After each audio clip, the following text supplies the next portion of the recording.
ದಾವಣಗೆರೆ ಜಿಲ್ಲೆಯ ಜಗಳೂರು ತಾಲೂಕಿನ ಬಿಸ್ತೋಳ್ಳಿ ಗ್ರಾಮದಲ್ಲಿ ಮನೆ ಬಾಗಿಲು ಮುರಿದು ಕಳ್ಳತನ ನಡೆಸಿದ ಆರೋಪಿಯನ್ನು ಪ್ರಕರಣ ದಾಖಲಾಗಿ 12 ಗಂಟೆಯಲ್ಲೇ ಪತ್ತೆ ಹಚ್ಚಿ 6,40,000 ಮೌಲ್ಯ ಬೆಲೆ ಬಾಳುವ ಆಭರಣಗಳನ್ನು ಪೊಲೀಸರು ವಶಕ್ಕೆ ಪಡೆದಿದ್ದಾರೆ.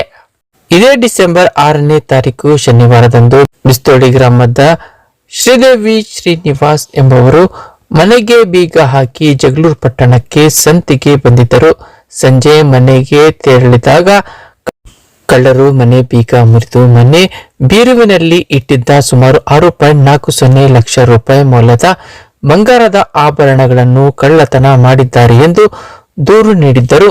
ಪ್ರಕರಣ ದಾಖಲಿಸಿಕೊಂಡ ಜಗಳೂರು ಪೊಲೀಸರು ಕಾರ್ಯಾಚರಣೆ ನಡೆಸಿ ಕೇವಲ 12 ಗಂಟೆಯಲ್ಲೇ ಕಳವು ಮಾಡಿದ್ದ ಅದೇ ಗ್ರಾಮದ ಆರೋಪಿ ತಿಪ್ಪೇಸ್ವಾಮಿಯನ್ನು ಪತ್ತೆ ಮಾಡಿ ಮಾಲು ಸಹಿತ ಬಂಧಿಸುವಲ್ಲಿ ಯಶಸ್ವಿಯಾಗಿದ್ದಾರೆ. ಕಾರ್ಯಾಚರಣೆಯಲ್ಲಿ CPI Siddaramaiah, PSI Gadrilingappa, ASI Venkatesh, ಸಿಬ್ಬಂದಿಗಳಾದ ಉಮಾಶಂಕರ್, ನಾಗರಾಜಯ್ಯ, ನಾಗಭೂಷಣ್, ಚೈತ್ರ, ಚಾಲಕ ಕರಿಬಸಯ್ಯ ಅವರು ಭಾಗವಹಿಸಿದ್ದರು.